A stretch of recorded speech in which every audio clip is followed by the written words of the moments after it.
ఆదిలాబాద్ జిల్లా ఉట్నూరు మండల కేంద్రంలోని ఫంక్షన్ హాల్లో ఖానాపూర్ కాంగ్రెస్ పార్టీ నాయకులు టీపీసీసీ ప్రధాన కార్యదర్శి వెట్మా బొజ్జు పటేల్ జన్మదిన వేడుకలు అట్టహాసంగా జరిగాయి.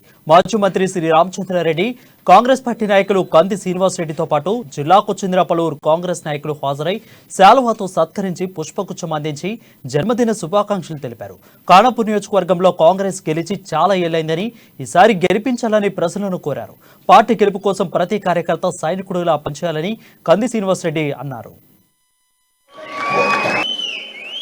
నేను కేవలం వెట్మ బొజ్జు గారి జన్మదిన శుభాకాంక్షలు తెలియజేయడానికి కాదు, యావత్ వెనకబడినటువంటి ఆదివాసీ బిడ్డల ప్రతి ఒక్క జన్మదిన శుభాకాంక్షలు తెలియజేస్తాను. ఈ బిడ్డలందరూ జన్మదిన శుభాకాంక్షలు.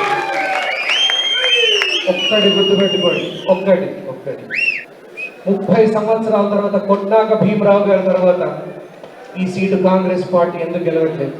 అందరూ మంచోళ్ళే కదా, మరి గంప కింద అందరూ శాకాహారులే, గంప కింద కోడిపేట ఎట్లా మాయమైంది?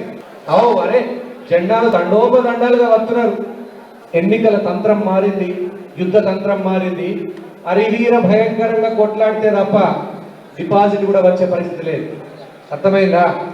కాంగ్రెస్ పార్టీ ముందు చూపుతోని వెట్మ బొజ్జు గారిని కాంగ్రెస్ పార్టీ తరఫున ఒక మంచి